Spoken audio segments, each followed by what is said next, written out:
con nosotros aquí en Caché Noticias el geofísico Diego Peña. Geofísico, muy buenos días, ¿cómo está? Gracias por estar aquí en Caché Noticias.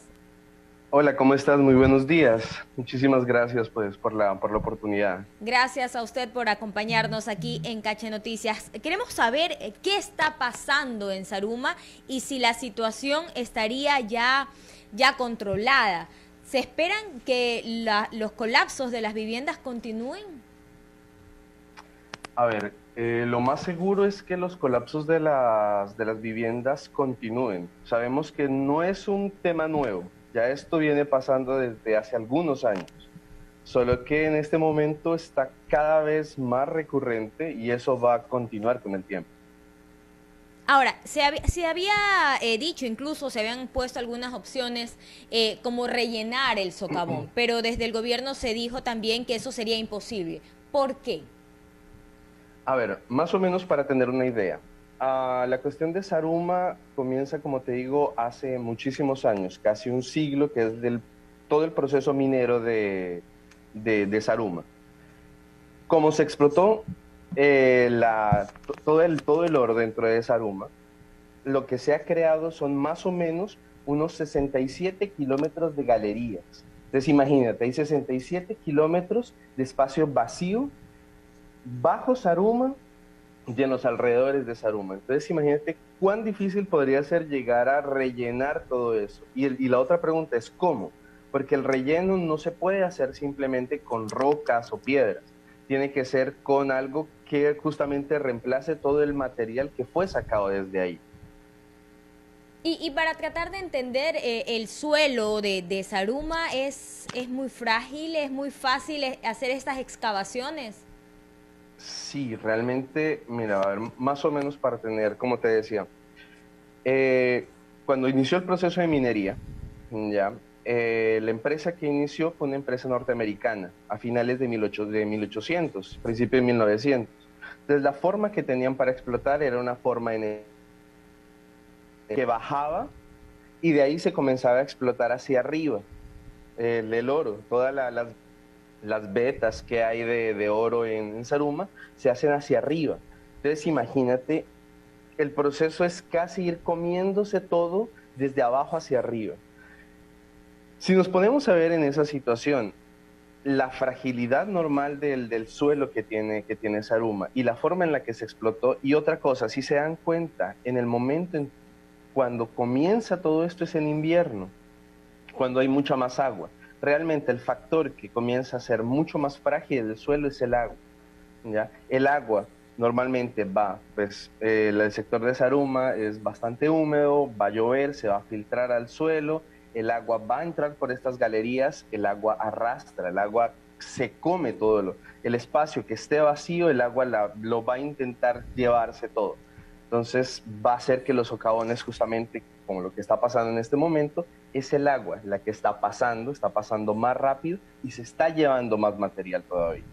¿Y a qué altura podrían encontrarse estas galerías? Oh, perdón, no, ¿a qué profundidad podrían encontrarse estas galerías? Es decir, si yo estoy en una casa en Zaruma y como ya se han visto estas Ajá. chimeneas, ¿no? Las chimeneas, las que llegan dentro de las casas, incluso en la sala. Pero ¿a qué altura, a qué profundidad estarían estas galerías? Pues mira, normalmente estas galerías, en teoría estas galerías tenían que hacerse bastante profundas, pero en Saruma el oro está bastante superficial. Más o menos, si no estoy equivocado, las galerías llegaron más o menos hasta eh, unos 50 metros de la superficie originalmente. Ya se tenía eso era una forma de explotación casi superficial, pero pues eso fue hace 100 años. Entonces imagínate cómo eso se fue comiendo y 50 metros es casi nada. ¿Qué esperar entonces todavía que pueda ocurrir? Mira, siendo digamos, en el escenario más realista es que esto va a continuar pasando en Saruma y cada vez más frecuente, porque cada vez va a haber menos suelo que pueda sostener a la ciudad. ¿Ya? Eh, en el futuro más, digamos, con más suerte, Más digamos, optimista. puede ser más exactamente, gracias. En el futuro más optimista, quizás esto de aquí, estos socavones van a ir apareciendo uno cada 2 años, cada 3 años quizás, y se va a continuar hundiendo. La única forma que se tiene es crear un plan a largo plazo, justamente a largo plazo, para poder darle una estructura a la ciudad. Porque en el escenario más pesimista y realmente son de los más peligrosos, la ciudad de Zaruma puede ponerse en peligro, toda la ciudad puede llegar a estar en peligro, porque no se sabe dónde van a aparecer nuevos socavones. Y estamos hablando de que Zaruma pues es es una ciudad patrimonial, ¿ya? Con muchísima historia, es una ciudad muy hermosa, hay muchísima gente que vive ahí, entonces creo que sí es necesario iniciar un plan y lo digo de esta manera, no hay forma de resolverlo inmediatamente. La forma de resolverlo es un plan que puede llevar hasta unos 10 años en el cual se tenga que darle una nueva estructura al suelo de Sarú. Diego Peña, geofísico, estamos conversando con él aquí en Caché Noticias. Carlos Acoto se suma a la entrevista. Carlos. Muy buenos días, Diego. Qué gusto saludarlo. Sí, no es la primera vez que escucho que el tema para resolver el tema de los socavones en Zaruma puede tomar incluso una década, pero ¿qué se puede hacer hoy? Y le pregunto esto porque me parece para mí importante empezar con suspender definitivamente la actividad minera en Zaruma mientras al menos pase la emergencia. ¿Qué opina usted? Porque lo cierto es que hay una consulta popular que prohíbe que se efectúe, que haya minería en zonas urbanas, pero acá debajo de Zaruma se ha ido, digamos, jugando con la ley. Hay una zona de exclusión que con el pasar de los años se ha hecho mucho más pequeña. Por suerte hoy los socavones no han dejado más que daños materiales, no ha existido víctimas mortales, no han existido tampoco heridos, y yo creo que eso es bueno, pero a la larga hace que el tema no se tome en serio. ¿Qué se puede hacer hoy como punto de partida, Diego? Hola Carlos, ¿cómo estás? A ver, sí, en este momento la mejor cuestión que podría hacer es sí, suspender toda la actividad minera. Sí, realmente eso sería lo mejor, porque nosotros sabemos que sí, es el procedimiento, es justamente esta explotación minera la que está llevando a este proceso. Uh-huh. Se podría comenzar por ahí, pero siempre hay esta cuestión, ok, las personas que están explotando esto son los mismos habitantes de Zaruma. Si te pones a pensar, cuando se inició el proceso minero fue hace, como les decía, hace 100 años, por una empresa norteamericana y contrató personas de Zaruma. Y de hecho, muchos de estos mineros, si ustedes al conversar con ellos en algunos artículos que hay sobre esto, son personas que ya llevan 3, 4 generaciones de mineros, que literalmente es lo único que saben hacer. Entonces ahí uno se pone a pensar, ok, ¿se va a prohibir la minería? Sí, perfecto. Ahora, ¿y esta gente qué es lo que va a hacer? No sé hasta qué punto es tan fácil hacer. Te digo, como geofísico, como científico, te diría así, la mejor cosa con que se puede empezar es prohibir totalmente la minería en Zaruma. Y no solamente en la zona de exclusión que tú me dices, sino también en los alrededores. Porque se está perdiendo demasiado material y se están abriendo cada vez más galerías. Es decir, es una decisión que tiene que tomarla el gobierno nacional, pero a la par también darles alternativas de empleo, sobre todo a quienes trabajan como obreros en minería, porque como usted muy bien apunta, en Zaruma hay familias enteras dedicadas a este tema desde siempre, y no solamente Exacto. estamos hablando de los ilegales, porque esa es la fácil, ¿no? Decir que es culpa de la minería ilegal, pero lo cierto es que también Exacto. es culpa de la minería legal. ¿Hasta qué punto, Diego, tiene responsabilidad desde su criterio los organismos de control? Yo recuerdo que existía la Agencia de Regulación y Control Minero, la ARCOM, que en el gobierno de Lenín Moreno fue fusionada con la Agencia de Regulación y Control de Hidrocarburos y otra agencia más que no recuerdo, pero hicieron ahí un sándwich con 3 agencias de control, haciendo que este tema no sea controlado de forma tan específica. Aquí hay una corresponsabilidad también de parte de las autoridades, ¿verdad?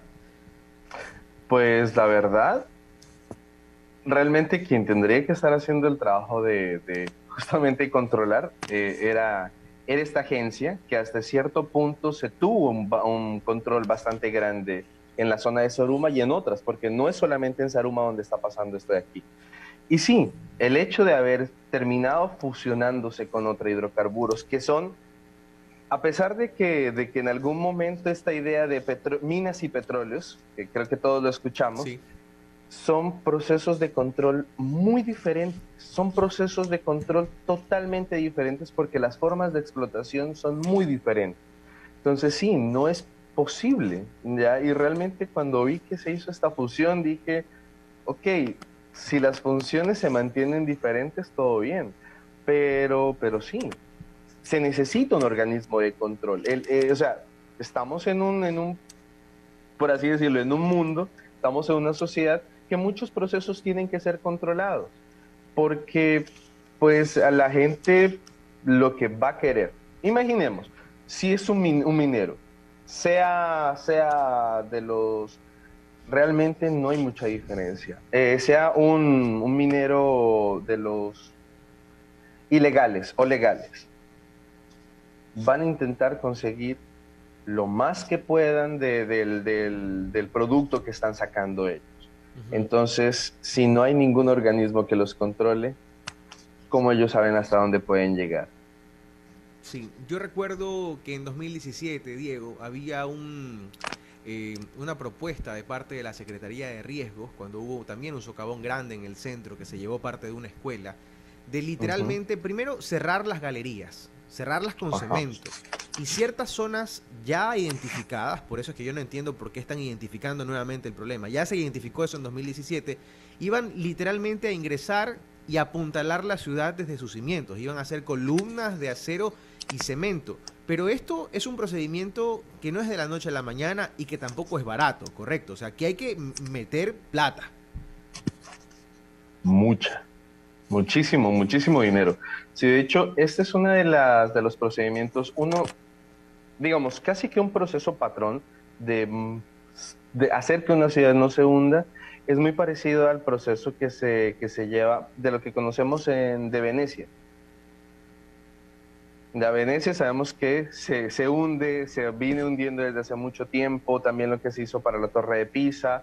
Bueno, los italianos son expertos en eso de mantener las cosas que se están hundiendo. Entonces, las ciudades, construcciones y todo. Sí, el proceso no es barato y no es un proceso rápido. O sea, estamos hablando de apuntalar una ciudad. Sí. Entonces, no es algo barato, no es algo que se vaya, por ejemplo, en un solo periodo presidencial, de alcaldes y todo. Es un proceso que tiene que llevar por lo menos, como les decía, más o menos unos 10 años, mínimo. O sea, 10 años es un mínimo para poder hacer algo que se mantenga. Sí, y esas son entonces 2 presidencias y un poquito más.